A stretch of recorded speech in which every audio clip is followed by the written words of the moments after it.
Oscar Bevis, IFL TV, proudly sponsored by Everlast, the second best looking man in Liverpool after Tony Bellew. He told me to say that, by the way.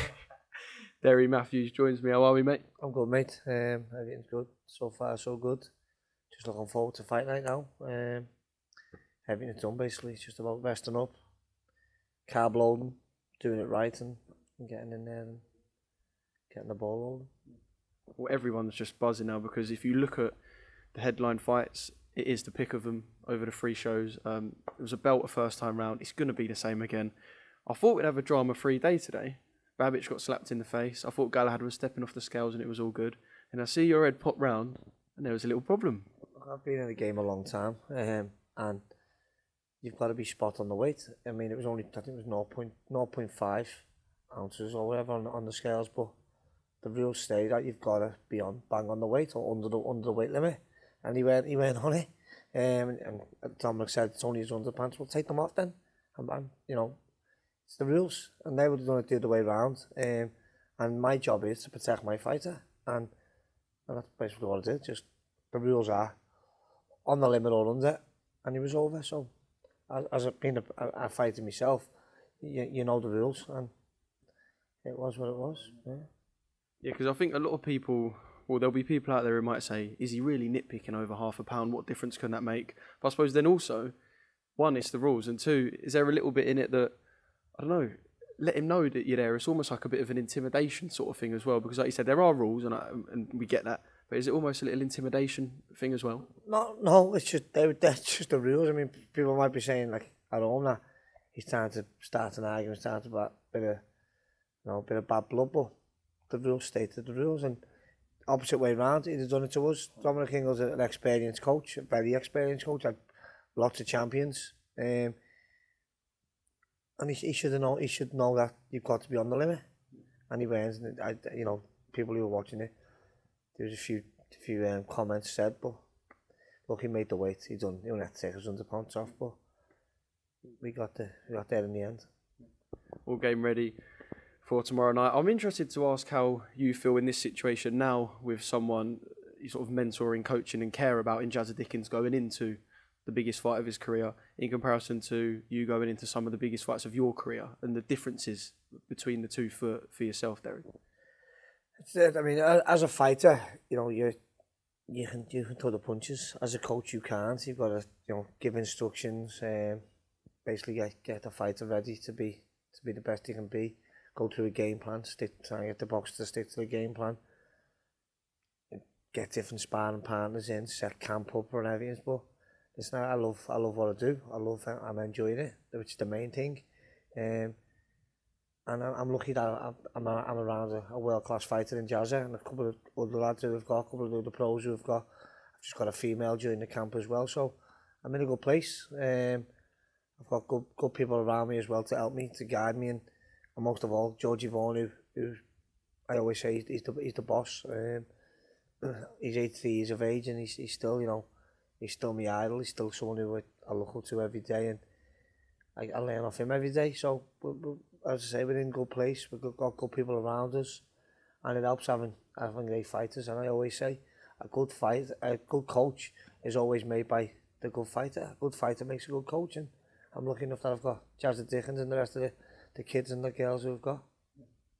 And as soon as that bell goes, will there always be that sort of feeling of, look, I know I'm not sitting there saying you're going to make a comeback, and we're not even going to start all that, because I know people are doing all that, yeah, and you shake your head. We're not doing that, but will there always be that feeling of, you can be in control in terms of the game plan and the coaching, but the fact you're not in control, and you're used to being in control as a fighter, will there always be that sort of weird sort of tick in the back of your head that's almost missing the game and almost quite annoying, the fact you can't control the actual in-ring stuff? No, because I love the coaching side of it. I love being part of like this weekend. I should say the build up to this week, the fight camp, everything the build up all through camp, the run of the morning with the fighters, the training. I love every part of it, and I know that I've had my time. I had a great career. I thought anyway.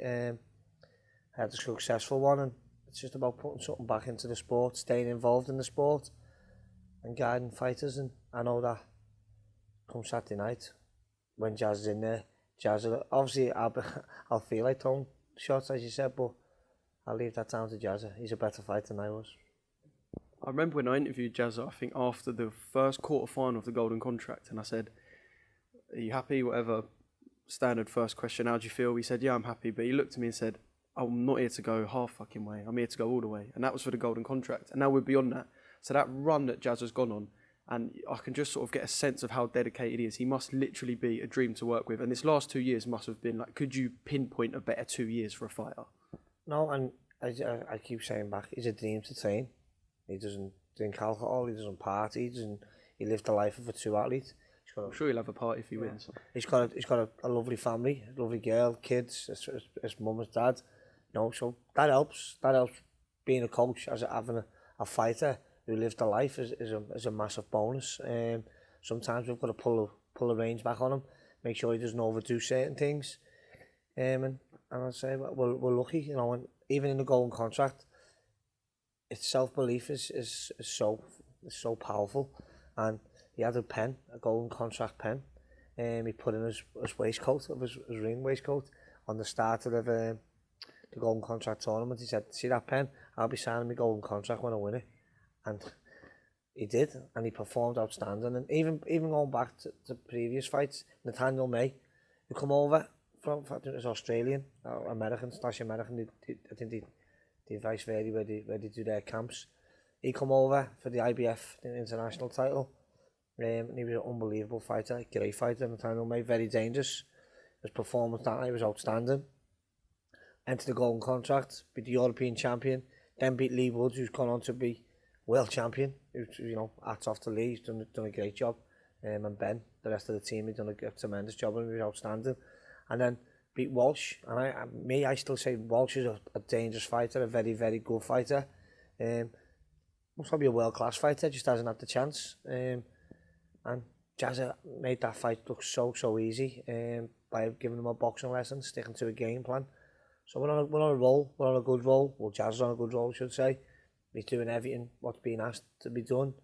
He knows his own body now. He's got one of the best nutrition teams on board. And we're just picking along nicely, and we're ready to, you know, perform and win this world title on Saturday. Let's roll on to the fight itself. So actually, before this current fight, everyone will talk about, and you know, I've gone back and rewatched the first fight because it is just such a banging fight. People will talk about that.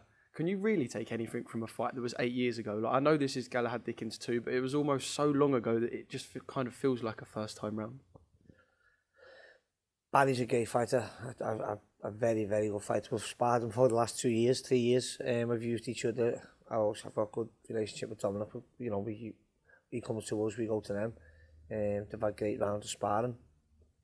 8 years ago was a long time. Jazza weren't with us at the time either. He's only come to us over the last 4 years, say.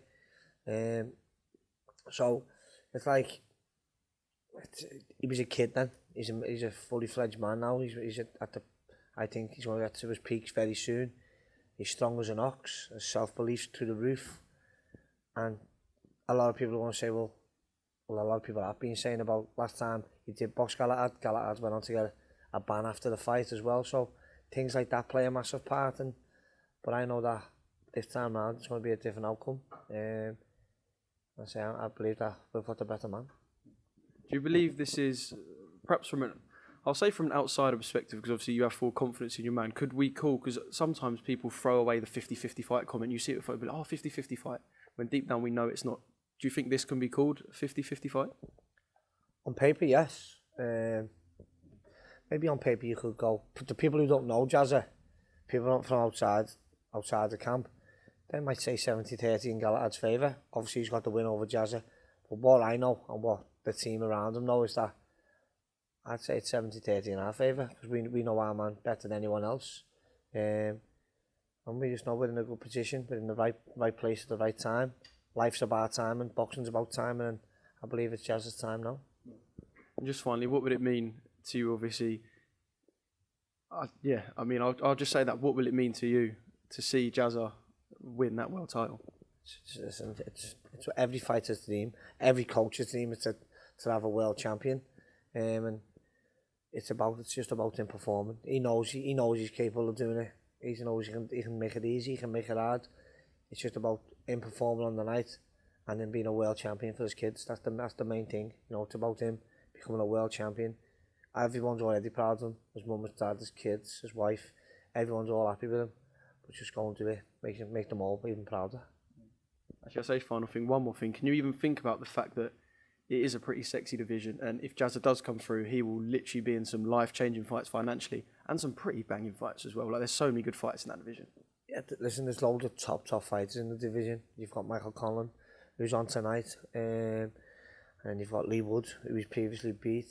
You've got Galahad from Santa Cruz, Warrington. So there's loads of big fights out there. Josh Warrington, another great fighter. So, you know, and we're lucky enough that most of them are in Britain. So the British fans, the British public, the boxing fans get what they want.